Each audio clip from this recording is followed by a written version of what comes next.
इथल्या सगळ्या कार्यकर्त्यांचा काय या बैठकीचा सारांश होता? पुढची राजकीय भूमिका तुमची शिवसंग्राम पक्षाची संघटनेची काय असणार? आज शिवसंग्रामची राज्यस्तरीय बैठक पार पडलेली आहे आणि या बैठकीमध्ये प्रामुख्याने जे निर्णय घेण्यात आलेले आहेत त्या निर्णयापैकी एक निर्णय हा आहे की आगामी काळात म्हणजे 1 मे ते 30 मे या कालावधीमध्ये शिवसंग्रामची राज्यव्यापी सदस्य नोंदणी मोहीम हाती घेण्यात येत आहे आणि या नोंदणी मोहिमेचं आमचं घोषवाक्य असणार आहे न दैन्यम न पलायनम. जे शिवसंग्रामी मावळा दीनही नाही आणि तो पलायनवादीही नाही हे आम्ही आगामी काळामध्ये सभासद नोंदणी हाती घेऊन करून दाखवणार आहोत. आणि दुसरा अतिशय महत्त्वाचा विषय, छत्रपती शिवाजी महाराजांच्या स्मारकाचं जलपूजन देशाच्या माननीय पंतप्रधानांच्या हस्ते होऊन देखील आजपर्यंत त्या स्मारकाच्या कामकाजास सुरुवात झालेली नाही.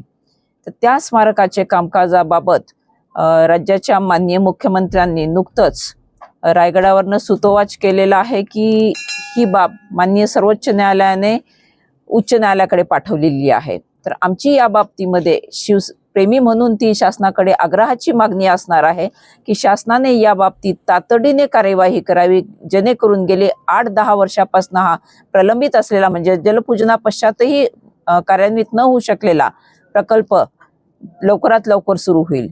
त्याचबरोबर दुसरी उल्लेखनीय गोष्ट अशी की महाराष्ट्राच्या अर्थसंकल्पामध्ये छत्रपती संभाजी महाराजांचं वडू येथील स्मारक आणि पानिपत येथील स्मृतीस्थळाची घोषणा करण्यात आलेली आहे. आमची शासनाकडे अशी मागणी असणार आहे की आपण स्वराज्याची संकल्पना ज्यांनी मांडली किंवा हे स्वराज्य पूर्णत्वास आणण्यासाठी ज्यांनी काम केलं त्या शहाजी महाराजांचं स्मृतीस्थळ कर्नाटकातील दावणगिरी येथे आहे.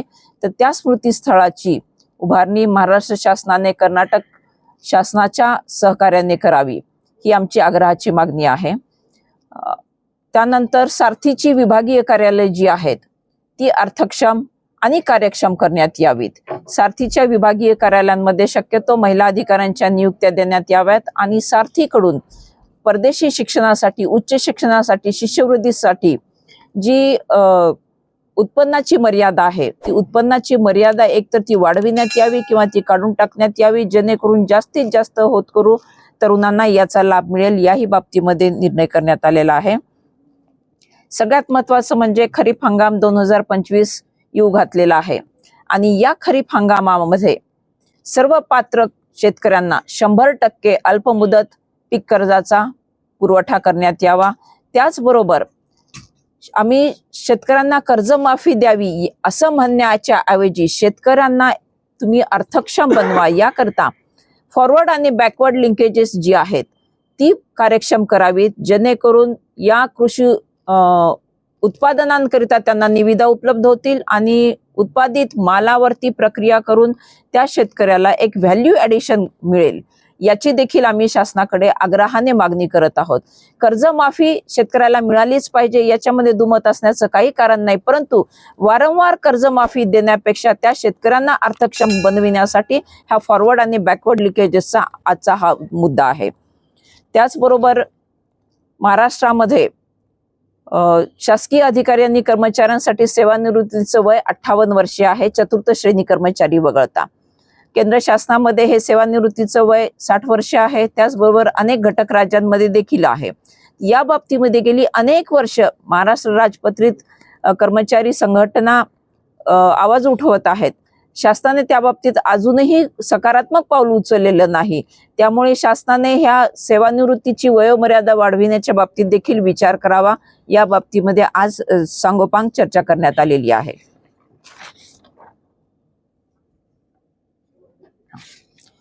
केंद्रीय अर्थसंकल्पामध्ये महिलांच्या स्टार्टअपसाठी विशेष तरतूद करण्यात आलेली आहे.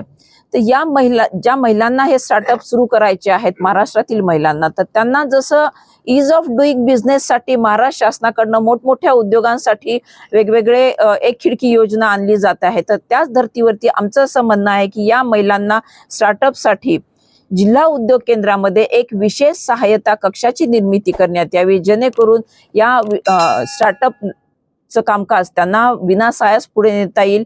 ज्या जिल्ह्यांमध्ये शक्य आहे तिथे इन्क्युबेशन सेंटरची निर्मिती करावी, अन्यथा प्रत्येक जिल्हा उद्योग केंद्रांमध्ये एका विशेष सहाय्यक कक्षाची निर्मिती करावी, जेणेकरून केंद्र शासनाला अभिप्रेत असणाऱ्या ह्या महिलांचा स्टार्टअप मधील वाटा मोठा असेल. मराठा आरक्षणाच्या बाबतीमध्ये म्हणजे आपण सगळ्यांनी बघितलेलं आहे की हा मुद्दा सर्वोच्च न्यायालयात गेला. सर्वोच्च न्यायालयांमध्ये त्यावर घटनात्मक तरतुदींवरती विचार होऊन आदेश पारित करण्यात आलेला आहे. आणि त्यानंतर म्हणजे शासनाने ज्यांच्या कुणबी नोंदी आहेत त्या कुणबी नोंदी शोधण्यासाठी आणि ती प्रमाणपत्र त्वरित देण्यासाठी समिती नेमली. त्याच्यामध्ये कामकाजही सुरू झालं आणि त्याचं फलित म्हणून मराठवाड्यामध्ये अनेक कुणबी सर्टिफिकेट जारी करण्यात आले. ही एक चांगली गोष्ट आहे, परंतु हा मुद्दा आपल्याला घटनात्मक चौकटीतच बघावा लागेल आणि ती घटनात्मक चौकट एकदा सर्वोच्च न्यायालयाने निर्णय दिल्यानंतर आजच्या मितीस तरी ती संपुष्टात आलेली आहे.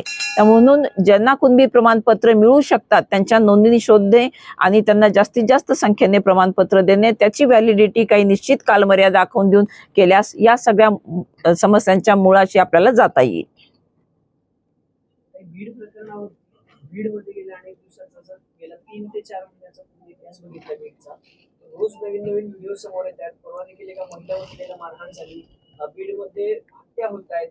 बीड या प्रकरणावर तुम्ही भाष्य करताना नाही दिसलात. अगदी संतोष देशमुखांच्या हत्येपासून हत्याकालच्या महिलेपर्यंत काय म्हणणं आहे? तुम्ही पालकमंत्र्यांची भेट घेतली आहे का? अजितदादा पालकमंत्री आहेत तिथले, खासदारांशी तुमचं काही बोलणं झालंय का? आणि बीड कधी सुधारली?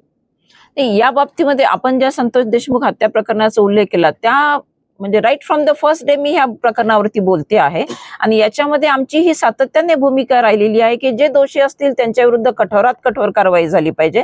त्याचबरोबर म्हणजे मी सातत्याने ह्याही मुद्द्यांवरती बोलते आहे की अशा घटना घडणारच नाहीत याकरता जे पोलीस प्रशासन आहे तर त्यांनी अतिशय ज्याला आपण म्हणू शकू की निपक्षपातीपणे काम केलं पाहिजे, जे यापूर्वी होताना दिसलं नाही.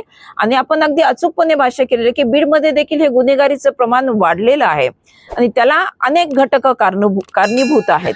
त्याच्यामुळे सर्व सामाजिक संघटना असतील किंवा राजकीय पक्ष असतील त्यांनी आपापले हे जोडे बाजूला ठेवून या मुद्द्यांवरती काम करण्याची तयारी आहे आणि आम्ही छोट्या छोट्या घटकांना सोबत घेऊन निदान बीडमध्ये तरी या दृष्टीने ती आम्ही आमची सुरुवात केलेली आहे. पालकमंत्री बदलल्यानंतर बीडमध्ये काही फरक जाणवतो? हे पालकमंत्री म्हणून अजितदादांनी ह्या शासनामध्ये नुकताच पदभार घेतलेला म्हणजे पालकमंत्री बदलले आहेत असं आपल्याला ते म्हणता येणार नाही. परंतु अजितदादांची ख्याती आपल्याला जी माहिती आहे की कठोर प्रशासन चालविण्याची आहे आणि त्याच्या परिणाम स्वरूपी काही अंशी म्हणजे संतोष देशमुख हत्या प्रकरणातील आरोपींची अटक असेल किंवा त्यानंतर जे काही प्रकरणं उघडकीस आली त्याच्यामध्ये त्वरित झालेली जी कार्यवाही आहे पोलीस विभागाकडून ती खरोखरच नोंद घेण्यासारखी आहे.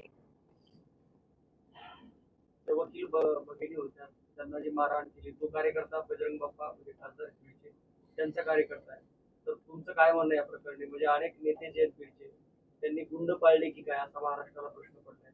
सगळेच नेत्यांचे सगळेच कार्यकर्ते अशा प्रकारे अंमलपणे मारहाण करतात सामान्य जनतेला. काय घ्यायचं काय नेमकं बीडच्या जनतेने? नाही, ही बाब निश्चितच निंदनीय आहे. म्हणजे मारहाण कुणालाही आणि त्यातूनही पुन्हा एका महिलेला होणे ही गोष्ट तर खरोखरच अतिशय अयोग्य आहे.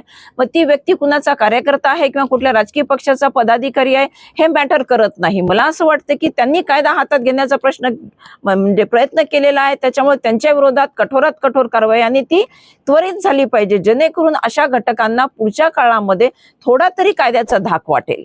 जो कायद्याचा धाक वाटत नाही आज ती त्यामुळेच वाटत नाही की या सगळ्या गोष्टींना अनेक वर्षांचा कालावधी लागतो. त्यामुळे या सगळ्या गोष्टींवरती कारवाई जलद गती न्यायालयांमध्ये झाली तर ह्या गोष्टींना चाप बसू शकेल. एका मुलीने आत्महत्या केली आहे कारण छेडछाड होत होती आणि ती छेडछाड करत होते, ब्लॅकमेलिंग करत होते. त्याची तक्रार पोलिसांमध्ये होती मात्र त्याची दखल घेतली नाही. तर त्या भगिनीने आत्महत्या केली आहे.